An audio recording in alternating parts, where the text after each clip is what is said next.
näitan ka siis oma selle suve lemmikumaid. Nii, mõned on juba natukene ära õitsenud, aga alustan kindlasti DC Smartist. Tal on väga imeilus korallvärvine õis, see on siuke oranžika ja roosaka ja punaka segu, mida minu meelest isegi telefon ei anna edasi. Aga ta ise on kompaktne, see sisemus temast välja ei kasva, vaid jääb ilusadele sinna sisse ja ta on meeletult hea õitseja.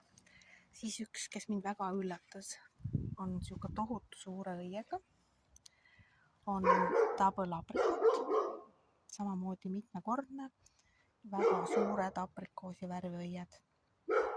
Nii et tema oli väga meeldiv. Samamoodi on üks hästi ilus valge, natukene on ta juba siit kergelt vihma saanud. Valge, kompaktne, väga ilusa sisuga, üldse väga ilus õis, on siis Velvet Lady, et tal on lehed siuksed pehmed sametised.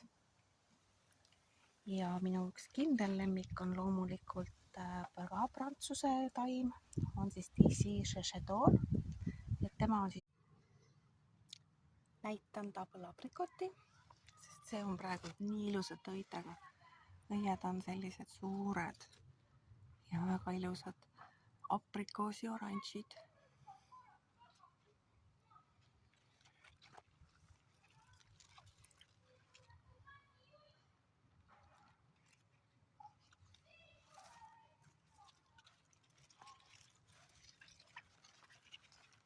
Mõndade värv veel pole päris õige, aga juba tekib seda oranžikat tooni.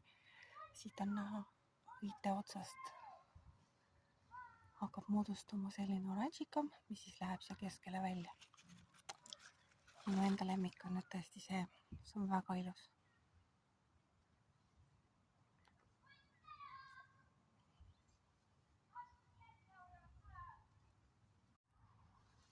Näitan siis ka halge trompeti, emataimed. Siuksed suured põõsad.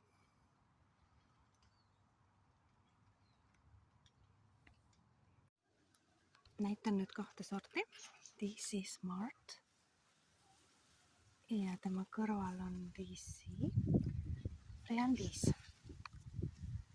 Friandise on siis ka topeltõieline ja tal on selle roosa varjundiks on siuksed valged laigud või valged kohad, aga need on iga kord erinevad.